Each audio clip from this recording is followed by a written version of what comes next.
I'll have to pack my things and go. That's right, hit the road, Jack. And don't you come back no more, no more, no more, no more. Hit the road, Jack. And don't you come back no more. What you say? If you're gonna wear a nice skirt, try to wear the longer ones. Because right now I can see your ass cheeks. I don't have an ass. Mm-hmm.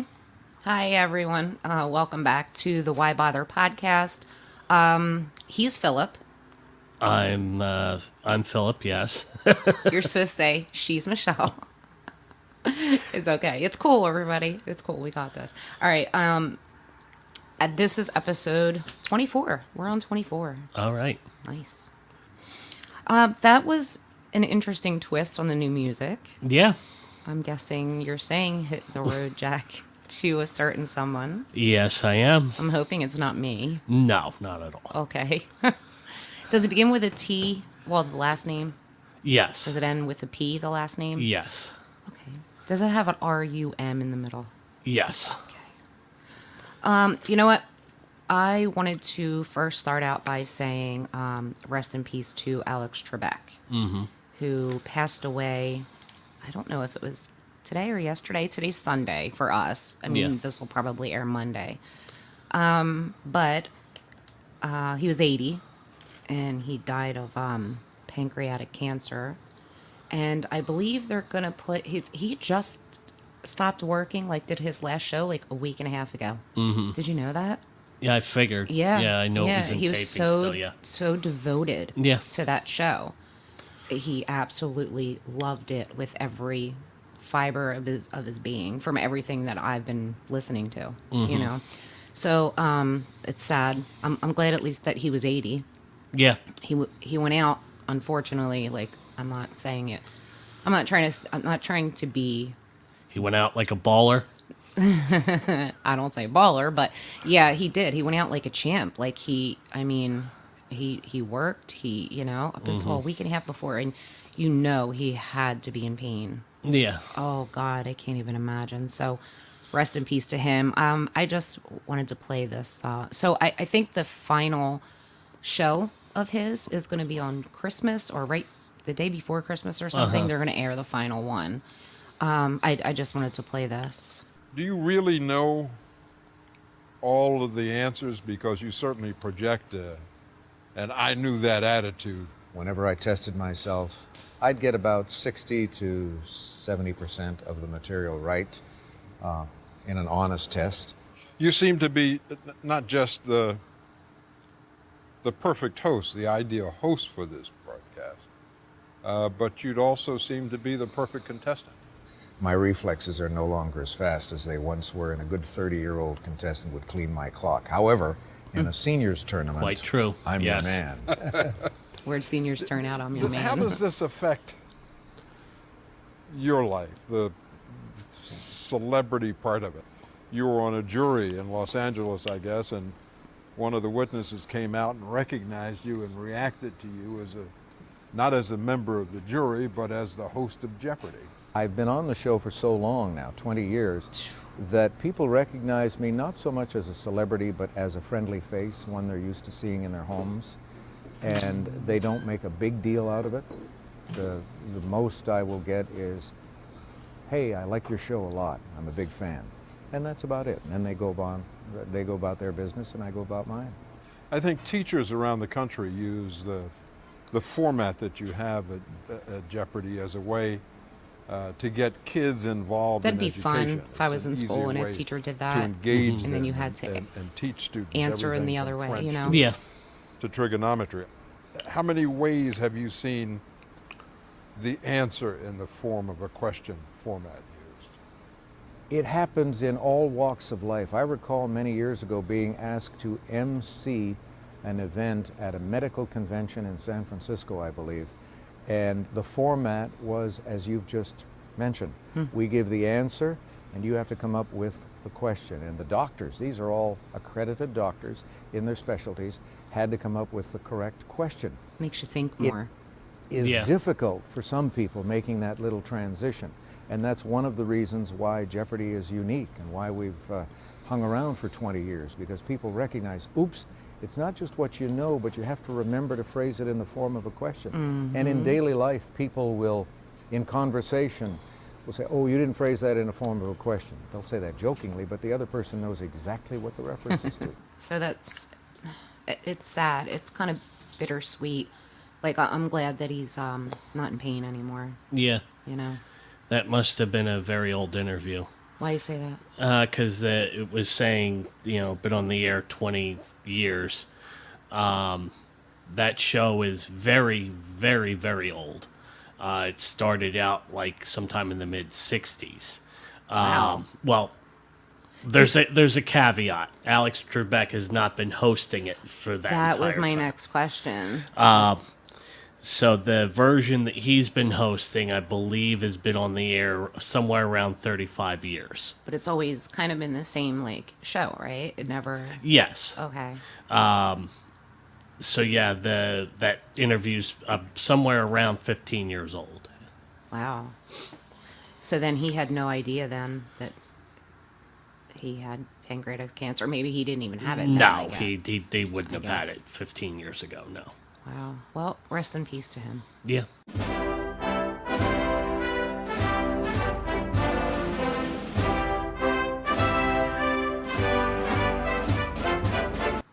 I guess that's our clue for the election results. Big news, huge news, and not just nationally, not just for America, but the entire world. So the projected winner, they call it projected president. What do they call it? The president-elect Yes. is Joe Biden.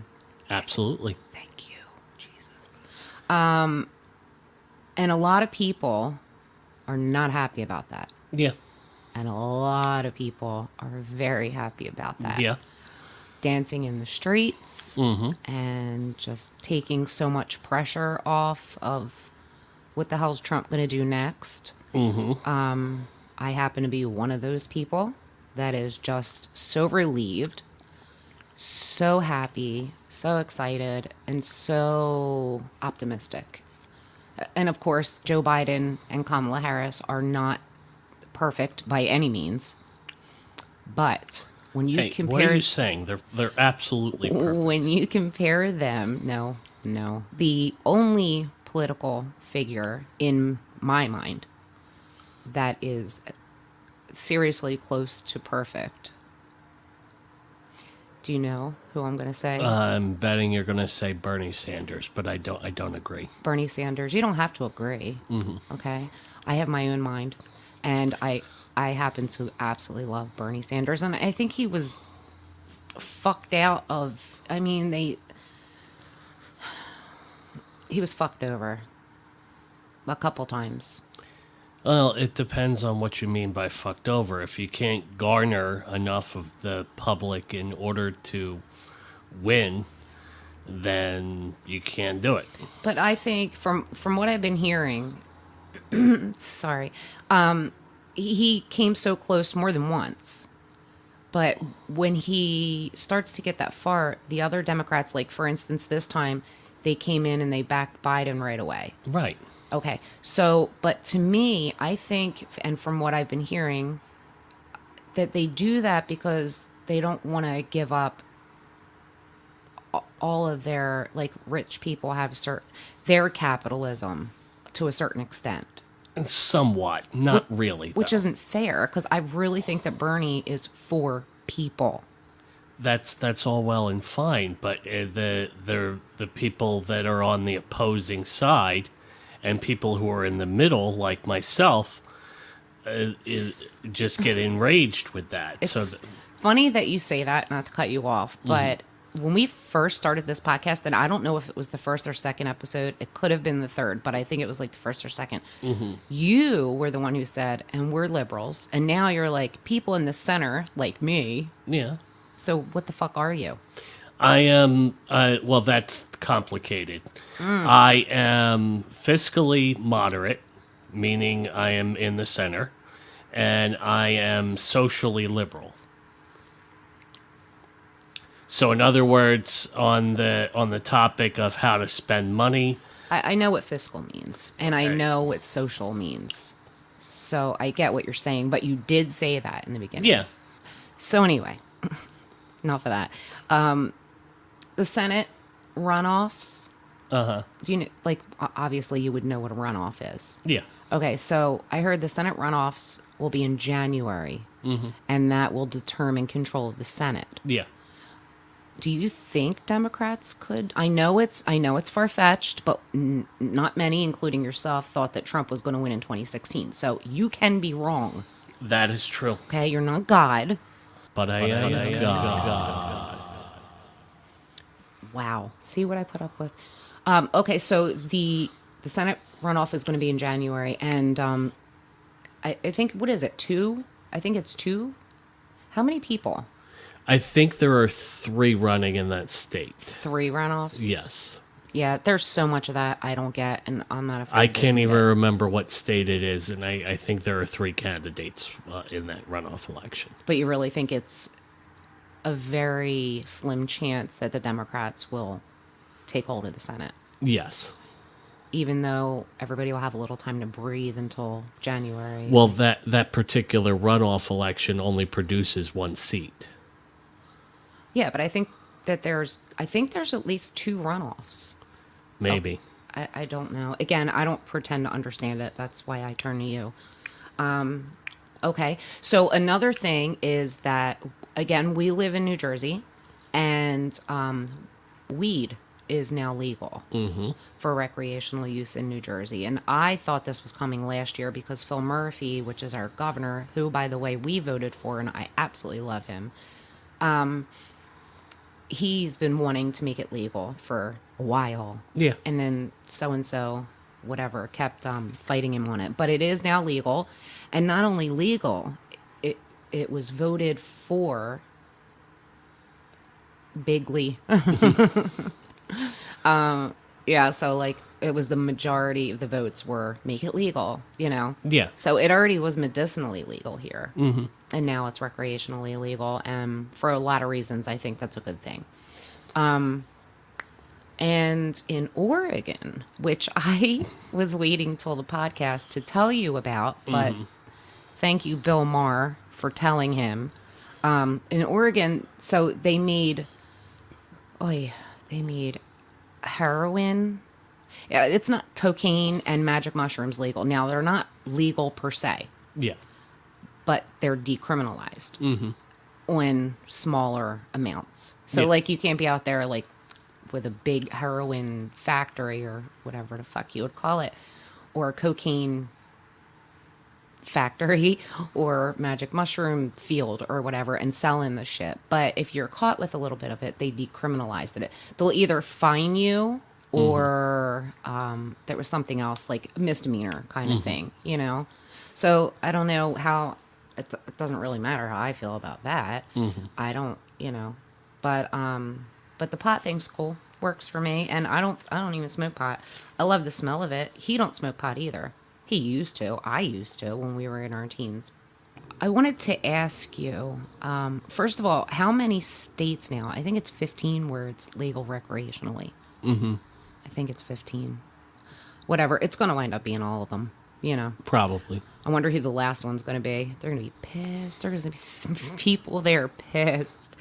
Okay. So, change of subject, kind of. And I don't know why I want to know this, but I've been wanting to know this for a while, and it's not like I even watch him all the time, only once in a while, and I'm not saying he's bad, like his show's bad or anything. I just don't find myself watching it a lot, here and there, occasionally. Larry King, Right. he's old.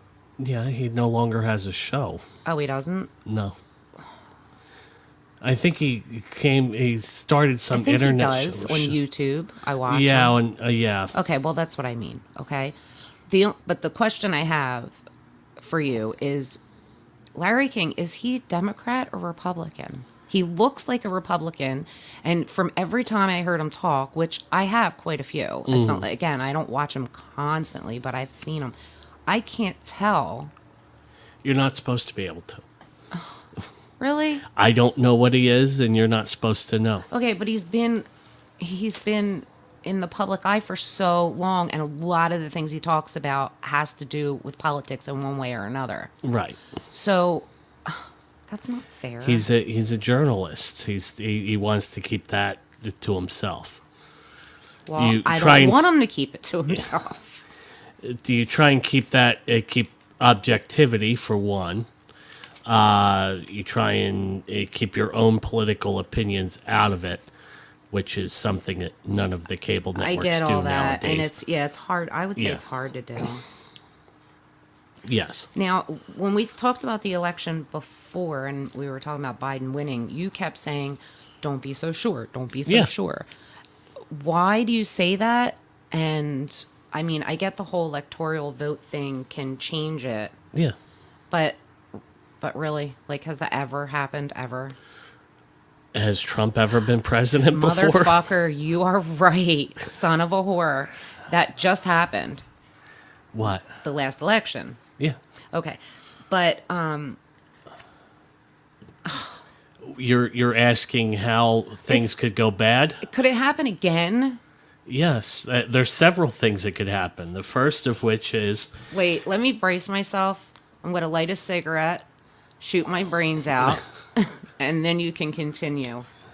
the first of which is that some of these court challenges could come to the Supreme Court, which is he's put in judges which agree with his agenda. Amy Coney And, Barrett, I yeah, heard about and- that coming. But would it really come down to, like, her for... I mean, there's many others. Yeah, it's 5-4. 5 conservative judges, which are it might even be 6-3. I can't even remember, but 3 of them have been appointed by him. Which is why you said before it's not a good idea. You don't agree with anybody packing the court. Yes, well, packing the court would be increasing the number of justices. Okay, well, he did. No, he did not. All I know is I don't want him to be president again. And I think that if that happened, now that everyone knows that, Biden is the projected winner, and because last election, Hillary won the popular vote, yes, and Trump won the electoral college. Is it electoral or Electoral, yes. electoral? Okay, but it didn't seem like everybody said Hillary did win, and then a month later, because this won't happen until December, right? Right. And then a month later, they were like, no, it's Trump. That's not how it happened. It all happened in one night, didn't it? Yeah, sort of. Yeah, the popular vote gets counted, and then the electorals are pledged from that state to go and In the way with after the people, like Right. right. Ouch. Now the thing is that the electorals, the electors in the electoral college are not actually bound to that.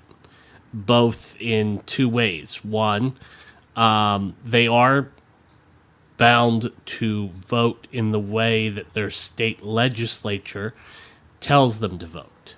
And that's the way of the people. The pop. That's the problem. Can we just say this? The electoral college blows ass, and it's got to go. And It will not go. gerrymandering blows ass, and that's got to go as well. Neither one are going anywhere. Why? You would take a constitutional amendment. There's been amendments before. There have been amendments before. Yeah. That's why I could drink beer. Oh, by the way. Cheers to me. The way that the House and the Senate are set up. I understand, again, not to cut you off, but real quick. I understand that there's so much about this I do not get. I don't get it. And the more that I do get when you explain it to me and I actually let it sink in, which isn't much, let's be honest, I get so mad about because it's so unfair. It's so unfair. Well, the Electoral College is essentially a way to keep the rural areas of the country in the loop so that the cities don't overtake everything. And that's exactly 100% what it's doing. It is working 100% of the way it is supposed to. It keeps the country from going too far left or too far right. And it seems like it sucks now, and it does suck. But Okay, so what you're saying is, okay, on a scale of 1 to 10, I just want to ask, and I know there's no way to put a number on it, blah, blah, blah, but do it anyway. In your opinion, on a scale of 1 to 10, what are the chances that Trump will take this presidency back from Biden? 10 would be the highest chance. 10's the highest number. I'd give it a 4. Jesus Christ, really? Yeah. Sure you don't want to take that down to a 0.4? I'll take it down to a 3, reconsidering. Yeah, I'm scared. And then even after that, he'd still be eligible for re-election in 2024. You know what? People have been saying that, and some of the people have been saying, like media and stuff like that, have been saying that he will run again in 2024. I don't believe he will. Mm-hmm. I don't believe he will. Or I think he'll put he's his gonna son have, in there. Well, maybe, but I don't think anybody would vote for him, for his son. I just don't. I don't know why. Yeah, you might be right about But that. I just don't. I know that I have a feeling that Kamala is going to run next time, Yeah. and that's fine by me. But she's not a lunatic like he is. I mean, again, she ain't perfect. Trust me. There's things I know that, yeah. I don't know her personally, but things that I know she did that she shouldn't have done. Again, she ain't perfect. Biden ain't perfect. But Trump is, wow, on a whole other planet. You know what? I am done with this election stuff because I'm going to start beating someone, and I love you, and I don't want to hurt you. Okay.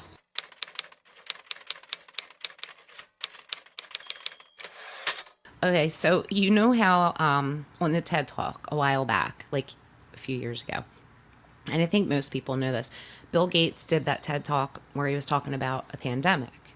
I did not know, actually. Really? I've never heard Bill Gates' TED Talk. I think I'm shocked right now. I really, really, really think I'm shocked.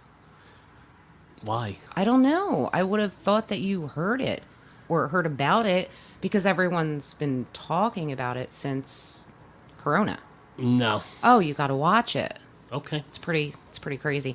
Anyway, so from that to, okay, now I know you've heard George Carlin's stuff about germs and Yeah. okay, his comedy and stuff. So it's funny, like, to rewatch it now and to both of them. It's funny to rewatch. It's not funny, but well, it's interesting to go back and listen now to the TED Talk with Bill Gates, and then click over to Carlin's thing about germs and viruses and stuff like that, and to wonder what Carlin would be saying right now had he still been alive to see this craziness, Right. But anyway, I know you know who Karl Pilkington is. Yes. Okay.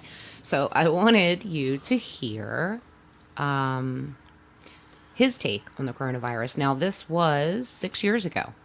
Okay. Okay. Now, Karl Pilkington, as you know, a brilliant fucking idiot, which I know is a complete oxymoron, but if you know who Karl Pilkington is from the Ricky Gervais show, which if you don't, you guys, I'm telling you, I know I said it before, you gotta watch it. It's great.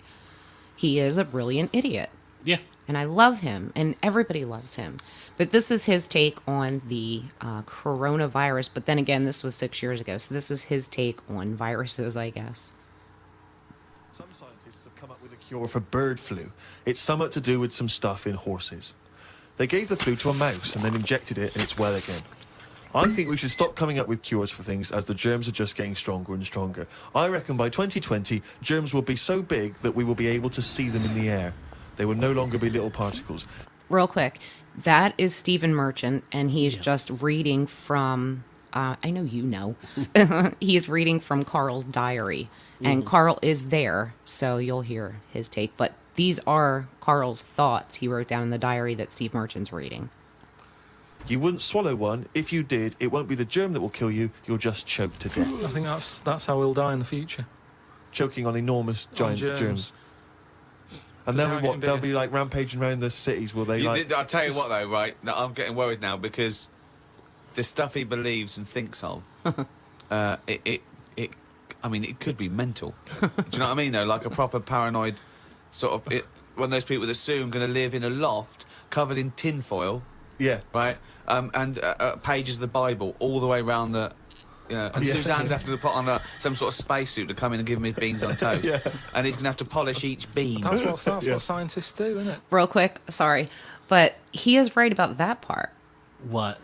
And Suzanne, which is his girlfriend, will have to come in and give him his beans on toast because that's what they eat in Britain, which is where they're from.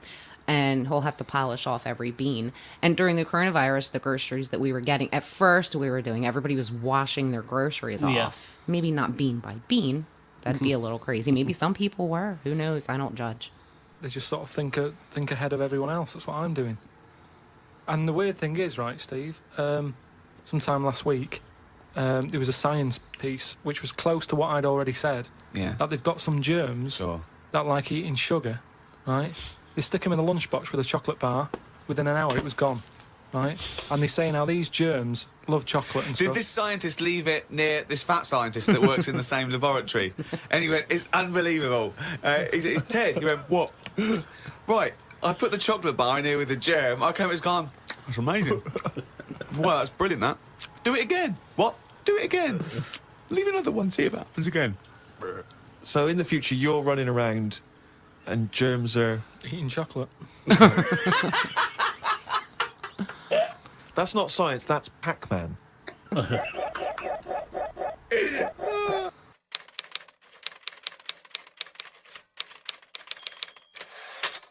Okay, so all my friends, fans out there, I'm sure there's a lot. Janis, who is on the show, well, her character, and I'm looking at you and you're like, oh my God, she is not going to do this. Yes, I am. Yes, I am. Yes, I am. Okay, so I tease Phil. I guess you could say tease him. And I talk like Janis sometimes. I mean, obviously can't do, a lot of things that she does. But, so I'll chase Phil around the house and I'll talk like Janis. And he says it's dead on. Yes. You really think that? I really think that, yes. Now, I can't do it in the microphone because it would be too loud. You can back up and do it, and I can also turn it down. Well, turn it back to where it was, and I will move the mic way away Okay. because it gets loud. Because if you guys know Janis, she's loud. All right. Let me hope I could do this right, okay? Okay. Chandler Bing! That was perfect, and yes, that worked. Did it? Yep. You think? Yeah. You think I cringed people out? Yeah. Okay, that's all right. Anyway, so I'll chase Phil around the house and I do that to him, but he loves it. Well, let's just say he loves it. Okay, so moving on. SNL. Uh-huh. Dave Chappelle was the host. Right. Amazing, always is. Mm-hmm. And the show itself, amazing. Always is. I mean, sometimes there's a hit and miss with some of the clips where we're just like, that wasn't that funny. Yeah. But you still find parts of it that's funny. Yeah. But all in all, it's a great show. Which everybody knows what SNL is. So, yeah. Foo Fighters. Yeah. They were the band. Mm-hmm. I did not know until we were watching it that the lead singer of Foo Fighters, Mm-hmm. and you told me, Yeah. he was the drummer for Nirvana. Yeah. I had no idea. Then you started to tell me something else, and I said, shh, be quiet, because the clips were back on. And also I said, just save it. You could tell me on the podcast. So what were you going to say about Foo Fighters? That the first album from Foo Fighters was entirely Dave Grohl, who is the lead singer and who was the drummer for Nirvana. Wait, Kurt Cobain was alive then, you mean? No. Okay. Oh, the first album of Foo Fighters. Yes. Go ahead, I'm sorry. There was no band at that point. He recorded every single instrument on his own. Really? Yes. Recorded it 100%. It was 100% his creation. And then merged them together? And merged everything together, mixed it together himself, and then hired musicians to become his band after that. That's fucking talent. Yeah. I could do that. Sure. Yeah. No, I can't. But nice to know you backed me up on that, though. Yeah, but I had no idea. That's amazing. Yeah, I'm not really a Foo Fighters fan. I'm a huge Nirvana fan. And Foo Fighters is okay. They're just not, the greatest thing on earth. No, I'm the greatest thing on earth. Absolutely. You're so supportive.